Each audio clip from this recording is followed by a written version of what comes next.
There are stories that warn you about wolves, witches, and ghosts, but what if the most dangerous ones don't hide in forests or haunt the night?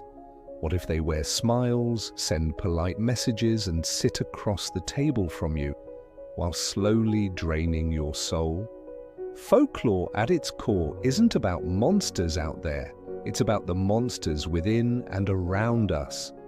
Patterns of energy that repeat through time, changing names but never dying. Because the truth is, every myth, every legend, every dark tale was really trying to teach us one thing. Protect your energy, or you'll lose yourself while trying to save everyone else. These are the 6 characters folklore warned us about, not to make us afraid, but to make us aware. Because wisdom starts the moment you see what you've been allowing to take your light.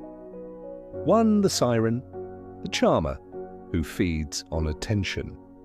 In old tales, sailors would hear a voice in the distance, soft, sweet, irresistible. They'd steer toward it, unable to stop themselves, only to find rocks waiting below the surface. That's the siren's power, not strength, but seduction. She doesn't steal energy, you hand it to her willingly because she makes you feel seen, desired, and alive. In modern life, the siren isn't always a lover. Sometimes it's the friend who thrives on admiration, the influencer who lives for validation, or the person who always keeps you chasing their approval. They pull you in with warmth, laughter, and connection. But over time, you start to notice something. You leave every conversation a little emptier, a little more confused about who you are. That's the siren's magic. She mirrors your longing back to you. She makes you believe that what you're missing lives in her. But here's the secret. The myths didn't tell you. They were self-aware. The cure for the siren's pull is clarity. Once you see that attention isn't affection and charm isn't connection, the spell breaks. And when you stop chasing validation, the siren starves. 2. The shadow witch, the emotional manipulator. Every village in folklore had one. The witch in the woods, the woman of secrets, the one who could heal or curse depending on how you treated her. In truth, the shadow witch represents something deeper. The person who controls through emotion, guilt, silence, fear, or pity. You've met her before. She's the friend who says it's fine when it's not. The partner who uses withdrawal to make you chase. The family member who always finds a way to make you feel responsible for their pain. Shadow witches don't scream or argue, they absorb. They feed on your empathy until it becomes exhaustion. They know exactly how to twist a sigh or a look into a weapon that keeps you apologizing for things you didn't do. But here's what the old stories knew. If you haven't faced your guilt, your need to please, your fear of being disliked, she will use it.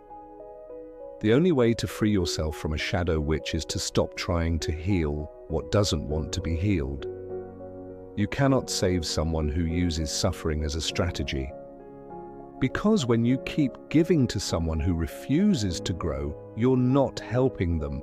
You're just helping them stay the same. 3. The doppelganger, the one who mirrors you to control you. In old European folklore, the doppelganger was a terrifying omen, a being that looked exactly like you but wasn't you. To see your double was to meet your death. But there's a modern version of that myth, the person who becomes whoever you need them to be.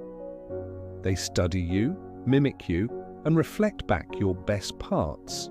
They agree with your opinions, share your pain, and seem to understand you better than anyone else, and that's what makes them dangerous. They love the control they get from your trust. They build intimacy fast, not because they're real, but because they're collecting information, every fear, every insecurity, every dream. Then one day, they use it. They tell your secrets to others, and suddenly you're left questioning your memory, your instincts, your sanity. But the doppelganger only wins if you keep needing their approval.